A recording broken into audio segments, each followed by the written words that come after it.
আসসালামু আলাইকুম প্রিয় ভাই ও বোনেরা, কেমন আছেন আপনারা?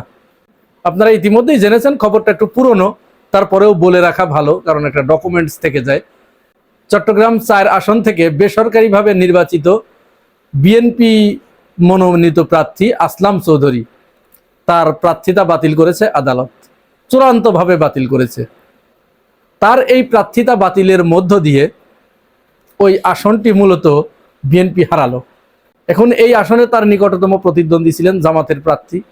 তিনি কি এমপি হবেন, নাকি এখানে আরও কোনো বিষয় রয়েছে, সেই বিষয়টুকু নিয়ে একটু আলোচনা করা দরকার।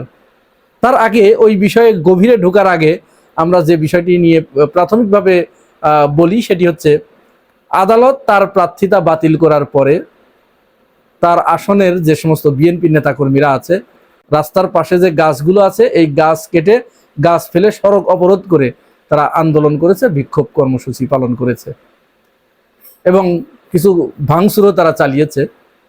এটা মূলত আদালত অবমাননার শামিল।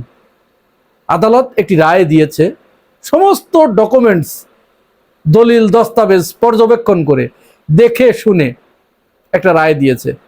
তো সেই রায়টাকে বৃদ্ধাঙ্গুলি দেখিয়ে তারা এখানে বিক্ষোভ প্রদর্শন করেছে, গাছ কেটেছে, অনেকগুলো ফৌজদারি অপরাধ তারা ইতিমধ্যে করে ফেলেছে।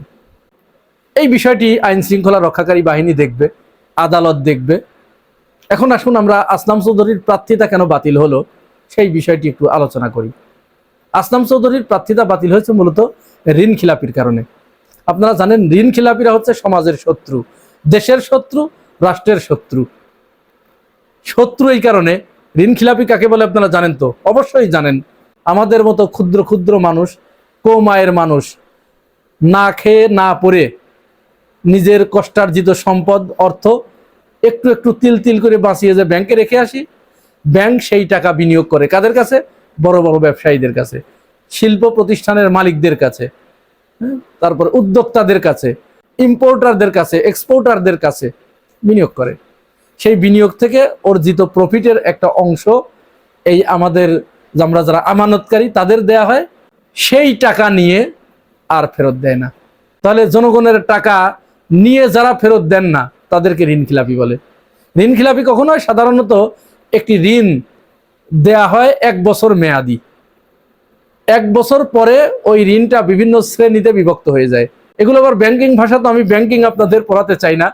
ওটা বিভিন্ন শ্রেণী, প্রথমে এসএস, ডাউটফুল, ব্যাড লস, বিভিন্ন শ্রেণী আছে। 2 মাস পরে, 6 মাস পরে, 9 মাস পরে, 1 বছর পরে। এগুলো আবার বাংলাদেশ ব্যাংকের কারসাজি।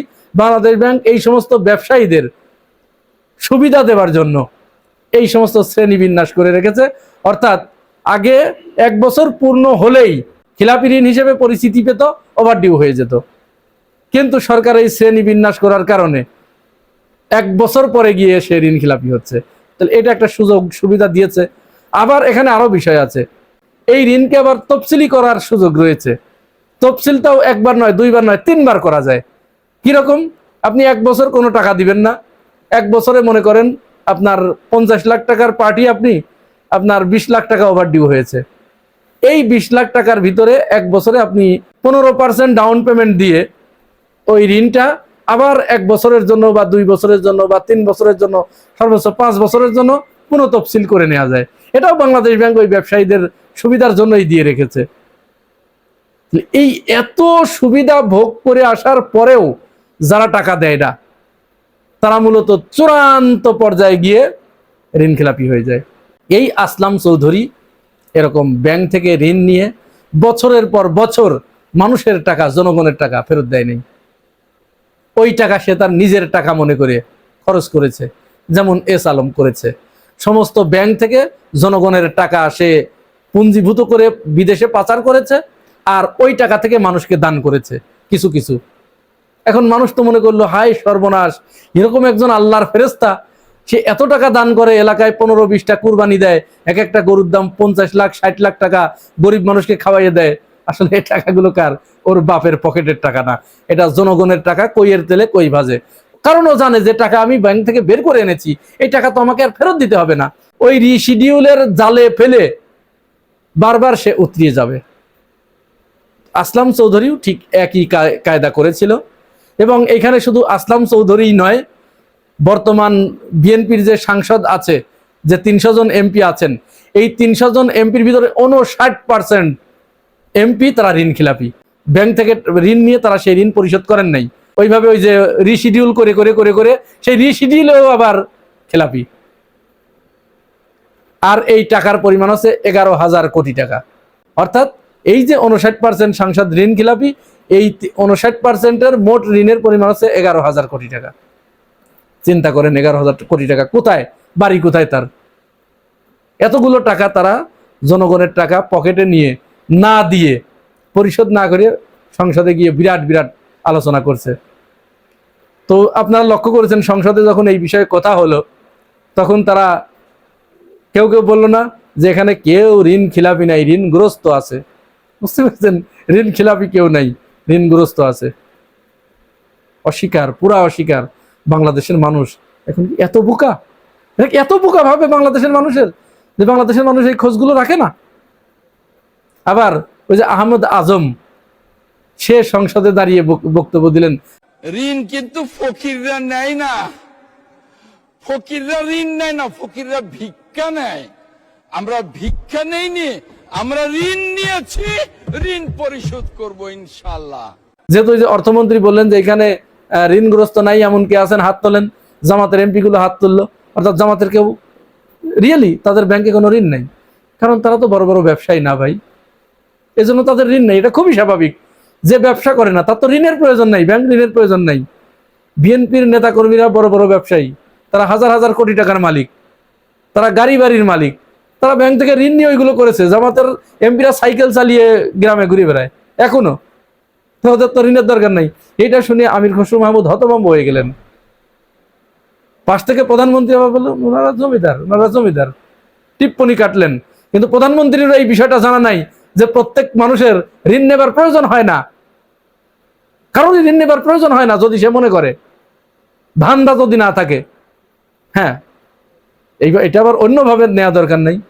অনেক সৎ ব্যবসায়ী যারা বাংলাদেশের নিত্য প্রয়োজনীয় জিনিস বাংলাদেশে আমদানি করেন, যেটা বাংলাদেশের মানুষের খুবই প্রয়োজন, সেটার জন্য যে ঋণ প্রয়োজন সেটা তাকে দিতে হবে, তাকে সহযোগিতা করতে হবে, না হলে ওই পণ্যগুলো আসবে না।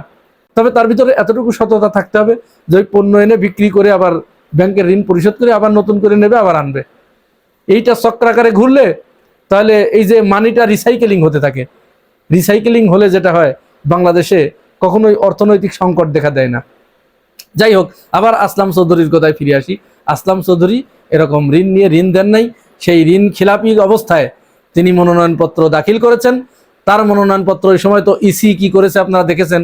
একই ধরনের কেস, বিএনপির প্রার্থীদের মনোনয়নপত্র বৈধ ঘোষণা করেছে, আর জামাতের প্রার্থীদের মনোনয়নপত্র অবৈধ ঘোষণা করেছে। ইসির ওই সময়ের ভূমিকা আমরা সব আমাদের মনে আছে। এই যে মাহবুব আলম সালেহীন, তার মনোনয়ন অবৈধ ঘোষণা করা হয়েছিল।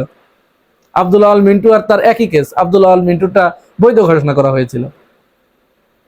যাই হোক, ওই সময় অনেক মামলা টামলা হয়েছে। জামাতের আরো কিছু প্রার্থীর মনোনয়ন অবৈধ ঘোষণা করা হয়েছিল, পরে তারা আপিলে ফেরত পেয়েছিল। কিন্তু এই আসলাম চৌধুরী যে ঋণ খিলাপি, এটা নির্বাচন কমিশনার ওটা দেখেও ওই সময় না দেখার ভান করে তাকে বৈধতা দিয়েছিল। নির্বাচন হয়েছিল। নির্বাচনের আগে 18 তারিখ, আপনাদের মনে আছে, 18ই জানুয়ারি লাস্ট ডেট ছিল মনোনয়নপত্র চূড়ান্ত বাছাইয়ের।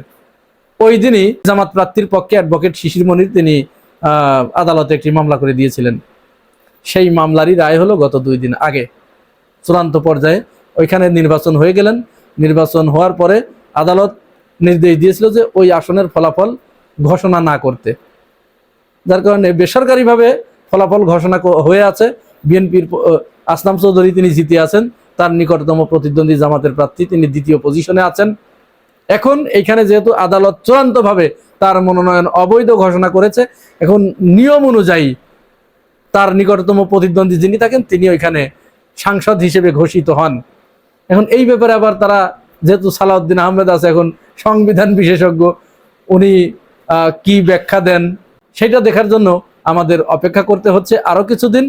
এটা ওই আদালতের পূর্ণাঙ্গ রায়ের কপি আসলে পরে তখন উভয় গ্রুপই এটা বিশ্লেষণ করে ভালো করে বলতে পারবে।